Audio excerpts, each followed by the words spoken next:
अपना next chapter है वित्तीय विवरणों का विश्लेषण द्वितीय यानी कि सेकंड।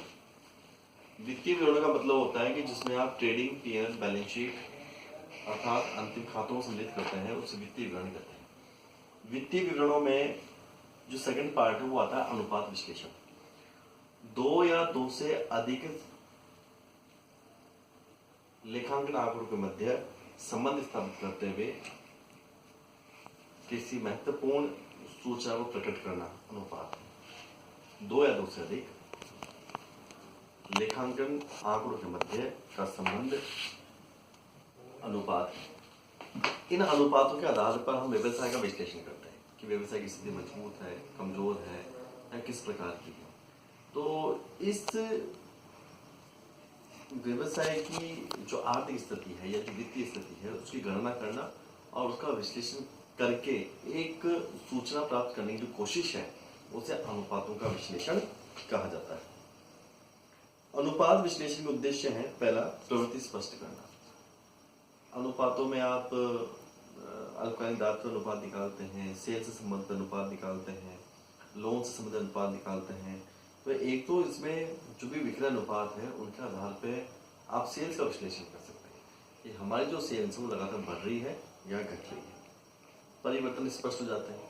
आप अनुपातों के आधार पर दो या दो से अधिक वित्तीय वर्ष के अंतिम खातों का विश्लेषण कर सकते हैं, जिसके आधार पर आपको कई प्रकार के चेंजेस हैं, जैसे डेटर्स हमारे बढ़ गए क्या, क्रेडिटर्स हमारे बढ़े या घटे, स्थायी संपत्ति में बढ़ोतरी हुई है, इंक्रीज हुआ है या डिक्रीज हुआ है। ऐसे कई प्रकार के जो स्थितियां हैं वो स्पष्ट होती हैं। मानक निर्धारित हो जाते हैं, प्रभावी नियंत्रण हो जाता है व्यवसाय पे, कार्यक्षमता का मापन कर सकते हैं, तरलता का पता चला सकते हैं। तरलता का मतलब है कि हमारे व्यवसाय में कैश की और बैंक की स्थिति क्या है, उस तरलता का पता चलता है। दीर्घकालीन शोधन क्षमता और अल्पकालीन शोधन क्षमता। अल्पकालीन शोधन क्षमता का मतलब है कि जो भी क्रेडिटर हैं, बीपी हैं, बैंक ओवरड्राफ्ट हैं, इनको चुकाने की क्षमता हमारे पास है या नहीं, अर्थात हमारे पास पर्याप्त रूप से कैश और बैंक बैलेंस है या नहीं, इसकी हमें जानकारी प्राप्त होती है। इसके अलावा दीर्घकालीन शोधन क्षमता कि जो हमारे बैंक लोन हैं, डिबेंचर्स हैं या पब्लिक डिपॉजिट्स हैं, उन्हें हम रीपे करने की स्थिति में है या नहीं, इसका हमें पता चलता है।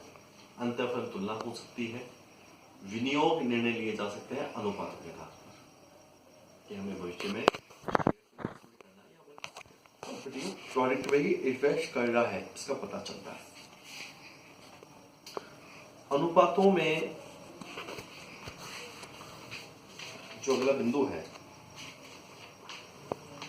कि अनुपात कितने प्रकार के होते हैं। अगर कार्यात्मक दृष्टि से अनुपातों का अगर विश्लेषण किया जाता है तो अनुपात मुख्य रूप से 5 भागों में बांटे गए, और इन 5 भागों में पहला जो भाग आता है वो आता है अल्पकालीन शोधन क्षमता अनुपात। अल्पकालीन शोधन क्षमता अनुपात में करंट रेशो, क्विक रेशो और एब्सोल्यूट क्विक रेशो सम्मिलित करते हैं। करंट रेशो का मतलब होता है current assets upon current liabilities. Current assets में cash, bank, stock, debtor, BR, prepaid expenses और सभी प्रकार की नकद तरल संपत्तियां इसमें सम्मिलित की जाती हैं। करंट रेशो का सूत्र होता है current assets upon current liabilities. Current liabilities में creditor, bank overdraft, outstanding expenses और अनअर्न्ड इनकम, इस प्रकार के ऐसे दायित्व जिनका भुगतान में 1 वर्ष के अंदर करना है, ऐसे सभी दायित्वों को इसके अंदर सम्मिलित किया जाता है। अगला आता है क्विक रेशो। क्विक रेशो का सूत्र होता है quick assets upon current liabilities. Quick assets में स्टॉक और प्रीपेड एक्सपेंसेस को छोड़कर अन्य सभी प्रकार की करंट असेट्स को इसमें सम्मिलित किया जाता है। करंट लायबिलिटीज सेम आती है। अगला आता है absolute quick ratio. Absolute quick ratio में एब्सोल्यूट संपत्तियां भाग करंट लायबिलिटीज का डिवाइड करते हैं। एब्सोल्यूट क्विक असेट्स में कैश को, बैंक को और शॉर्ट टर्म इन्वेस्टमेंट को सम्मिलित किया जाता है। अगला मेरे पास में आता है अनुपात का प्रकार, कार्यकुशलता अनुपात, एफिशिएंसी रेशो। एफिशिएंसी रेशो में पहला आता है स्टॉक टर्नओवर रेशो। सूत्र होगा कॉस्ट ऑफ गुड्स सोल्ड भाग एवरेज स्टॉक। एवरेज स्टॉक का मतलब होता है opening stock plus closing stock भाग 2। कॉस्ट ऑफ गुड्स सोल्ड के लिए हम सेल्स में से ग्रॉस प्रॉफिट को माइनस करते हैं और ग्रॉस प्रॉफिट की गणना की जाती है। अगला आता है debtors turnover ratio.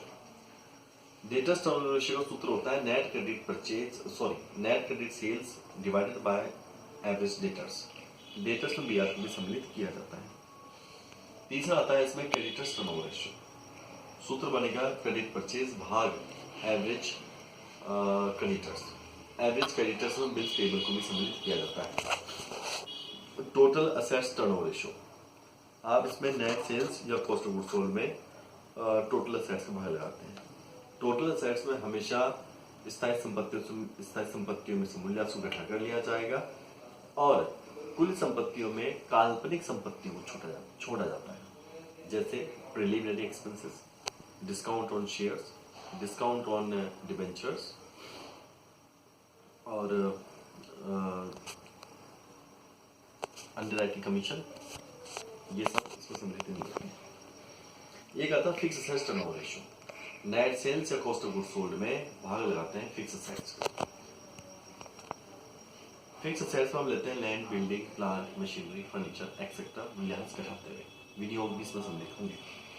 Current assets turnover ratio, net sales या कॉस्ट ऑफ गुड्स सोल्ड में करंट असेट्स का भाग लगाया जाता है। अगला आता है वर्किंग कैपिटल टर्नओवर रेशियो।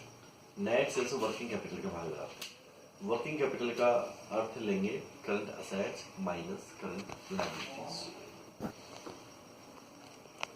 अगला इसमें आता है तीसरा लाभदायकता अनुपात, प्रॉफिटेबिलिटी रेशियो। लाभदायकता अनुपात दो प्रकार के होते हैं, विक्रय प्राधान्य यानी कि सेल्स प्राधान्य और एक होते हैं विनियोग प्राधान्य। सेल्स प्राधान्य अनुपात में पहला आता है सकल लाभ अनुपात, gross profit ratio. Gross profit में सेल्स का भाग लगाएंगे, गुना 100 करेंगे और इसका उत्तर प्रतिशत में दिया जाता है। यहाँ नेट सेल्स का मतलब है total sales minus sales return. अगला आता है ऑपरेटिंग प्रॉफिट रेशियो। इसका सूत्र बनेगा ऑपरेटिंग प्रॉफिट भाग नेट सेल्स। ऑपरेटिंग प्रॉफिट के लिए नेट सेल्स में से ऑपरेटिंग कॉस्ट माइनस किया जाता है। अगला आता है ऑपरेटिंग कॉस्ट रेशियो। इसका सूत्र बनेगा नेट सेल्स भाग